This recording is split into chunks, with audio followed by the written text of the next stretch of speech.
No ar, Verbo Online, um programa do Ministério Verbo da Vida. Olá, queridos, graça e paz, sejam muito bem-vindos a mais uma edição do Verbo Online. Aqui você fica por dentro de tudo que acontece em nosso ministério e também que tem edificado vidas e espalhado a palavra de Deus pelo Brasil e pelo mundo. Além das notícias, no episódio de hoje, temos uma entrevista muito interessante, então se prepare, o Verbo Online está no ar.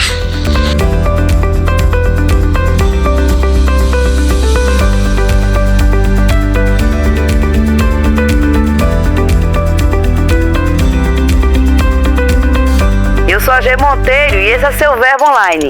Começa o giro de notícias daqui do auditório do Centro de Operações do Ministério Verbo da Vida em Campina Grande, que foi transformado em verdadeiro estúdio de gravação. No último sábado 29, o local foi palco da captação de 4 canções que farão parte do novo EP do pastor Stephen Bell, líder da igreja Verbo da Vida lá em Zumbi, aqui na Paraíba.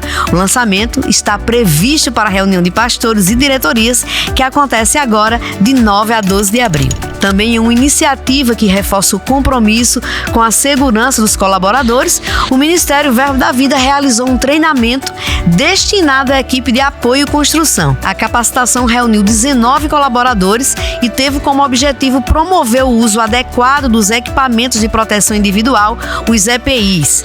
Essa é mais uma ação que reafirma o cuidado e a visão do MVV sobre segurança no ambiente de trabalho. Agora vamos falar de missões. É que nossos missionários no Japão retornaram ao Brasil, isso mesmo. Jussier e Joanice estão no país para um tempo de descanso e mesmo assim eles têm alcançado muitas pessoas. No portal você encontra uma carta notícia enviada por eles, compartilhando como tem sido esses dias de renovo e os frutos do trabalho que tem realizado no campo missionário. A família Arcanjo é incansável, é como se diz, né? Uma vez missionário, sempre missionário. E eu encerro o giro de hoje com notícias lá do Rio Grande do Sul, onde a Igreja Verbo da Vida em Bento Gonçalves realizou mais uma edição da cruzada Revival na Estrada. O evento, que ocorreu em Carazinho, reuniu 30 voluntários e gerou muitos frutos maravilhosos. Para você ter uma ideia, 32 pessoas aceitaram Jesus, 11 decidiram se reconciliar com Cristo e mais 5 ainda foram curadas. Uma grande colheita para o reino de Deus. A nossa conversa de hoje é com Rubens Nascimento. Ele é autor do livro Conivência Cristã na Arena Política e também é membro da coordenação jurídica aqui no Ministério Verbo da Vida. Olá, Rubens, bem-vindo ao Verbo Online. Obrigado pelo convite, Tia Monteiro. Estou disponível para a gente debater um pouco de um tema tão relevante para a família cristã. Que coisa boa, Rubens. Você é um político cristão, não é? Então, para a gente já começar essa conversa, eu gostaria que você falasse um pouquinho sobre a sua atuação nesse campo e nos dissesse como você vê essa relação entre princípios bíblicos e decisões políticas. Quais os desafios que existem nesse meio? Então, enquanto evangélico cristão já há quase 30 anos, inclusive chegado no Ministério Verbo da Vida, Igreja Verbo da Vida sede de Campina Grande, tendo também a oportunidade nesse trânsito percorrer uma experiência de trabalho, de vínculo com a gestão pública municipal. Isso me levou também ao curso de Direito, sou graduado e bacharel em Direito, né? Sou advogado como formação. E nessa experiência do trânsito ali com a gestão pública, eu fui despertado para também um chamado, um olhar político. Entendo que nós temos pessoas que são vocacionadas para transitar nesse segmento, inclusive para discutir a política pública no âmbito municipal. E a gente tentar imprimir os princípios que nós cremos para esse ambiente da coisa do interesse público, né, é muito importante, muito relevante, por mais que a gente ainda precise fazer um despertamento a respeito dessa postura, dessa posição política e de boa influência do cristão na sociedade. Inclusive você, como eu citei na sua apresentação, você é autor do livro Conivência Cristã na Arena Política. O que foi que lhe motivou, Rubens, a escrever esse livro?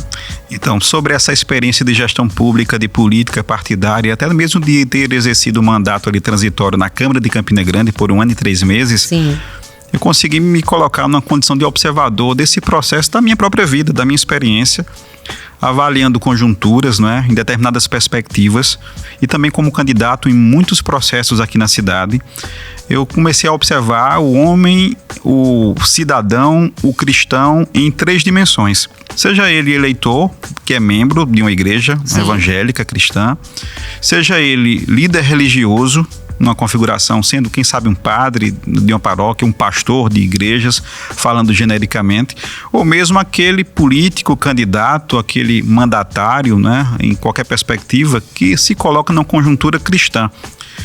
E de que forma esses personagens, nessa forma tríplice, ele pode ou não estar se colocando numa conjuntura conivente. Sim. Inclusive, fazendo com que nós tenhamos o Brasil que temos hoje. Nós temos uma maioria, segundo dados do IBGE, de uma população cristã declarada, seja católicos, sejam evangélicos, mas enfim, a gente discutir política pública, isso pode nos colocar uma responsabilidade de que em algum momento essa grande população, essa grande comunidade de uma fé religiosa, né? Que está aumentando, a expectativa é que seja maior no inclusive Brasil. Aumentando do ponto de vista evangélico, não é? Sim. Mas em que medida essas pessoas podem estar transitando entre uma postura diligente ou conivente. Então o livro ele traz algumas provocações, até de fatos reais que eu vivi, né, e podendo identificar situações de bastidor, trazer tudo isso como um ambiente de provocação, de instigação, para as pessoas se autorrefletirem. Como elas têm votado especificamente, como elas têm escolhido o seu representante, de que forma esses pastores, líderes religiosos podem até estar, quem sabe lá, manipulando sua membresia com base em interesses, né, outros. Sim. Ou lá, quem sabe também os próprios mandatários, ditos candidatos ou mesmo políticos mandatários cristãos, podem de repente estar vivendo tão somente uma retórica de vida religiosa ou de citação de versículos, mas que a prática da gestão pública não corresponde com aquilo que ele diz crer. Então a gente precisa fazer um despertamento, e eu sei que para um tempo como esse, a gente está colocado a distribuir um pouco, a apontar um pouco a nossa experiência de vida para fazer as pessoas despertarem para esse ponto tão importante que é a política no seio social. Interessante, Rubens, que no cenário brasileiro atual, as pessoas que acompanham a política, e você que está nos acompanhando aí, que é importante você saber o que as pessoas que você elegeu, com o que elas estão compactuando, né? A gente está vendo aí que muitas coisas no Brasil, sendo novos decretos, projetos que muitas vezes vão totalmente contra o que nós cremos como cristãos, né? Você, no seu livro, tem uma questão bem pontual que você se refere à omissão da igreja. O apóstolo Guto, sempre que ele está ministrando e ele toca nesse tema política, tem uma frase de um autor que ele sempre está trazendo para a gente, que o que me preocupa não é o barulho dos maus, mas o silêncio dos bons. Isso. Então a gente trazendo isso, fazendo uma referência a isso, quanto à omissão da igreja, como é que você vê esse posicionamento ou a falta dele e como ele deveria ser? Então, nós sabemos que o Brasil tem esse estigma de ser, de fato, o país do futebol. Me parece que as pessoas vão para um campo em qualquer perspectiva de defesas de torcidas e colocam suas paixões. Para a política também é assim. Então, ou você é de um lado ou de outro, talvez não tendo uma condição de fazer um julgamento, né, daquelas postulações, daqueles candidatos, né, que são pessoas imperfeitas, colocadas em campos ideológicos. Necessariamente, de vez em quando, você faz de fato a avaliação das pessoas em si, mas sem observar o campo partidário, o rol de influências, muitas vezes até pessoas que defendem pautas que são contrárias à sua fé, sim, mas a sua paixão política, essa ambiência de disputa, de acirramento, de polarização, faz com que as pessoas até possam colocar essa situação de conivência de postura, ou até mesmo até cegueira aos olhos naturais, ao ponto de respaldarem com a sua votação, com a sua militância, com o seu convencimento, elegendo pessoas que vão trabalhar efetivamente contra aquilo que nós cremos. E falar daquilo que nós cremos não evidencia nenhum tipo de ideologia em específico. E muito menos deve promover pessoas, sim, individualmente candidatos, né? Mas tão somente a gente procurar tentar associar coerentemente o que nós cremos enquanto princípios e enquanto bandeiras dispostos a candidatos, aqueles que estão mais aproximados daquilo que cremos. Não estamos elegendo pastores nem padres, mas quem sabe um presidente, um governador do estado, um prefeito da cidade, e você precisa estar sintonizado a entender o que essas pessoas defendem. Se são defensoras da vida, estão do lado do evangelho. Se são defensoras da morte, do aborto de crianças, estão afastadas do que nós cremos. Sim. Se estão defendendo a família, se aproximam com os nossos princípios. Mas se de repente defendem a relativização, a descriminalização das drogas, sim, que abala famílias, né, que adoece famílias, objetivamente essas pessoas não estão associadas àquilo que nós cremos. Sim, né? exato. Falando sobre família, se defendem a família da forma que nós pregamos, de acordo com a palavra, homem e mulher, para constituir o seu laço familiar, o seu enlace familiar, estão associados àquilo que nós defendemos. Se entendem de outras variações daquilo que a modernidade hoje propaga com muita agressividade, estão afastadas do que pensamos. Então, de fato, o que o cristão precisa é defender o seu arcabouço de princípios pela palavra e encontrar nessas candidaturas pessoas que estão mais aproximadas, certamente não talvez integralizadas ao todo daquilo que cremos, sim, mas aqueles que defendem de forma mais aproximada aquilo que a palavra fala. Rubens, agora eu quero falar diretamente com o advogado. Pois não. Rubens, advogado. A gente viu aí nos últimos dias os telejornais muito enfáticos com a questão do julgamento das pessoas que participaram do ato de Brasília, em Brasília, né? Você, como advogado, você percebe o quanto de parcialidade ou imparcialidade ocorreu e tem ocorrido no julgamento dessas pessoas? Como é que o que você poderia esclarecer para a gente com a visão de advogado sobre isso? Então, é uma pergunta complexa, porque do ponto de vista do direito que aprendi na academia, a gente tem visto uma desconstrução, né, de todo o arcabouço teórico, inclusive até mesmo de autoridades e de personalidades dos poderes judiciais, grandes escritores do ponto de vista da interpretação da Constituição, pessoas que nós inclusive aprendemos a estudar nos bancos da universidade, hoje de certa forma confrontando esses princípios, sim, ao invés de defendê-los, não é? Mas alterando, né?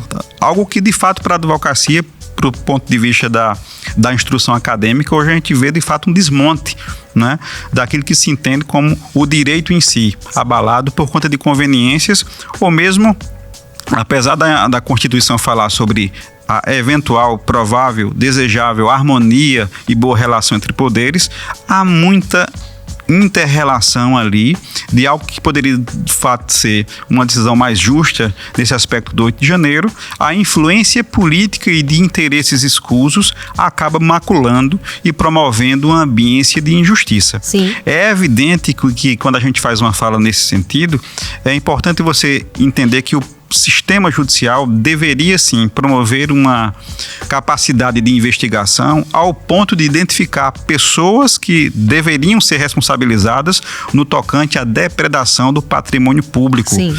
E é claro que nessa perspectiva de criminalidade, de conduta, de tipificação, evidentemente respondendo em primeira instância e com toda a capacidade de recursos para as instâncias seguintes, né? Mas o que se vê é um julgamento, uma avaliação muito generalizada, todos responsabilizados, inclusive por crimes gravíssimos, seja lá uma tentativa de golpe de Estado, isso é muito questionável, isso é muito discutível. Inclusive, hoje já se vê uma certa divergência de interpretação, de entendimento do próprio Supremo Tribunal Federal, inclusive na probabilidade até de reavaliação das penas que estão sendo impostas, muito altas, né, para condutas, né?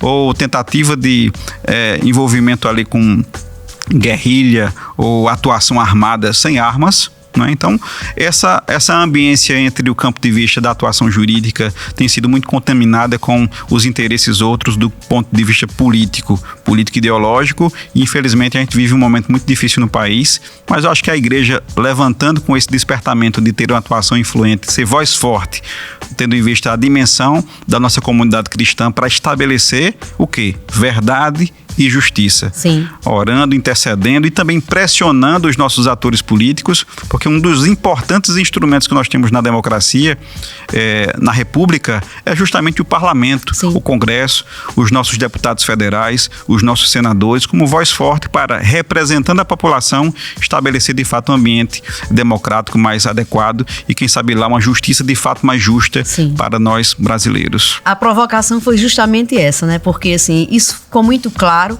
até para o leigo, né, no direito, tudo isso que tem ocorrido, né? Assim, a percepção que nós temos, e eu queria ouvir isso de uma pessoa especialista na área, mas a percepção que nós, como povo brasileiro, e essa é minha opinião, bem pessoal e particular, é que a justiça não é cega, mas ela só vê o que lhe convém, nesse modelo que nós estamos vivendo. Em determinado sentido, sim, né? A justiça tem suas falhas. Claro que ela é gerida por homens, evidentemente sim. falhos, né? Mas no sentido de se buscar em vias de colegiado, né? Tem que ter um certo contrapeso, uma certa viabilidade de discutir temas. Hoje no Brasil nós temos pautas que são praticamente impossíveis de se discutir sem receber uma reprimenda. E falo isso assim com todo cuidado, né, colocando uma posição muito pessoal, não é a posição sequer institucional, sim. mas enquanto pessoa física, enquanto operador cidadão, do direito, né, enquanto cidadão, enquanto advogado, capaz de poder colocar aqui certos questionamentos. Vamos lá. Quem sabe lá do próprio processo eleitoral, e digo isso não meramente numa condição de ter sido sempre eleitor, sim. mas conhecendo o sistema que a gente atua numa condição de candidato em alguns processos. Sim. O sistema eleitoral deve ser questionado, até mesmo para o seu aprimoramento, né? E evidentemente as decisões judiciais, por mais que a gente entenda aquele jargão muito comum dizer, decisão judicial se cumpre, tudo bem, em determinada medida sim, mas ela é passível de questionamento, né? Mas para qual instância se recorrerá que de repente está sendo julgado pela última instância, numa interpretação dada por aquele colegiado, né? Mas estamos vivendo tempos diferentes, muito embora que a gente veja ali uma perspectiva de alteração nesse cenário, e aí provocando mais uma vez a atuação necessária política dos nossos congressistas. Olhando para nosso povo cristão, né? Olhando para essa maioria cristã brasileira, qual seria o nosso papel realmente, Rubens? Será que a gente, como cidadão e como cristão, a gente tem se acomodado em orar durante os anos eleitorais e depois silenciar ou apenas orar pontualmente para algumas questões? Qual seria, para a gente encerrar essa pauta, qual seria ou qual deve ser o papel do cristão no cenário político atual? Então, nós sabemos que a oração pode muito em seus efeitos, mas ela também te exige a ter uma ação correspondente daquilo que você ora. Oração é orar, mais uma ação. A tua diligência, o teu acompanhamento. Não necessariamente você sendo o agente protagonista de um pleito de eleição, sendo candidato, sendo um político, sendo um vereador, prefeito, deputado, governador, enfim. Mas você acompanhar a gestão pública e naquilo que tem na tua responsabilidade pessoal, profissional e cristã, em qualquer espaço e perspectiva, você ser um agente protagonista de mudança, né?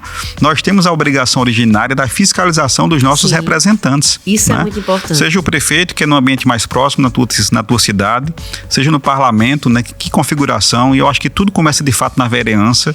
Essas lideranças políticas vão nascendo nesses espaços mais localizados. Muitas vezes as pessoas esquecem, inclusive, em quem votaram para vereador, para deputado, né?